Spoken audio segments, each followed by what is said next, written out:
राजस्थान के छोटे से गांव रूपगढ़ की बहू सीमा एक घरेलू और शांत स्वभाव की औरत थी।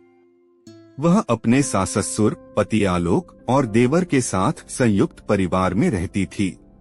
सीमा की पढ़ाई B.Com तक हुई थी, लेकिन शादी के बाद वह पूरी तरह से घर में सिमट गई थी। सास कौशल्या देवी दिन भर ताने देती, क्या पढ़ाई लिखाई की, घर संभालना नहीं आता। पति आलोक का छोटा मोबाइल रिपेयरिंग का काम था।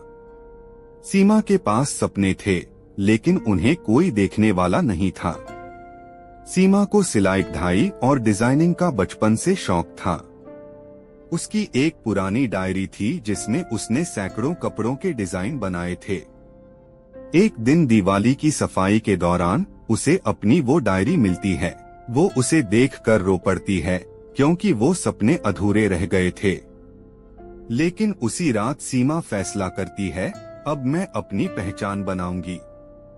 सीमा पास के शहर में एक महिला हाट मेलों का आयोजन के लिए अपने डिजाइनर सूट्स, दुपट्टे और बैग्स तैयार करती है, चुपचाप रात के समय में, जब सब सो जाते हैं। जब वो पहली बार मेला लगाने जाती है तो उसे भारी सफलता मिलती है। उसके डिजाइन्स की बहुत तारीफ होती है और वहाँ की एक बिजनेस वीमेन रिया खन्ना उसे कार्ड देती है। सीमा के पति और सास को जब पता चलता है तो घर में बहस हो जाती है, लेकिन सीमा शांत रहती है। वो कहती है, मुझे मेरी काबिलियत आजमाने दीजिए। रिया खन्ना दिल्ली में एक ऑनलाइन बुटीक चलाती है। वह सीमा को बुलाकर ट्रेनिंग देती है, कपड़ा marketing, online portals, customer service, social media. Seema तेजी से सीखती है। उसका ब्रांड सीमा सूत्र लॉन्च होता है। सीमा का एक खास डिजाइन जो उसने अपनी माँ की पुरानी साड़ी से प्रेरित होकर बनाया था, माँ की चुनरी, सोशल मीडिया पर वायरल हो जाता है। उसकी वेबसाइट को एक रात में 30,000 ऑर्डर मिलते हैं। सीमा को एक बड़ी कंपनी से 1.5 करोड़ रुपए की डील मिलती है। वो बन जाती है सीमा सूत्र देसी डिजाइन की रानी। सीमा अब टेलीविजन पर, न्यूज चैनलों में और पत्रिकाओं में इंटरव्यू देने लगती है।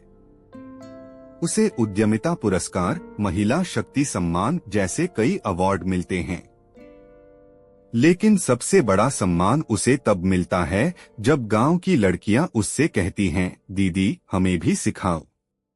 सास अब सीमा की तारीफ करती है। पति आलोक को एहसास होता है कि सीमा सिर्फ पत्नी नहीं, बल्कि एक विजन वाली औरत है। सीमा अपने ससुराल में ही एक सीमा स्किल सेंटर खोलती है, जहां वह 100 से ज्यादा गांव की लड़कियों को हुनर सिखाती है।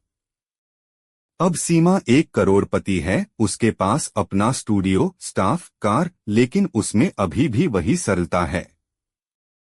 वह हर महीने कुछ कमाई गांव की महिलाओं की शिक्षा में लगाती है। फिल्म निर्माता, विदेशी ब्रांड्स और यहाँ तक कि सरकार तक उसके काम को सराहती है।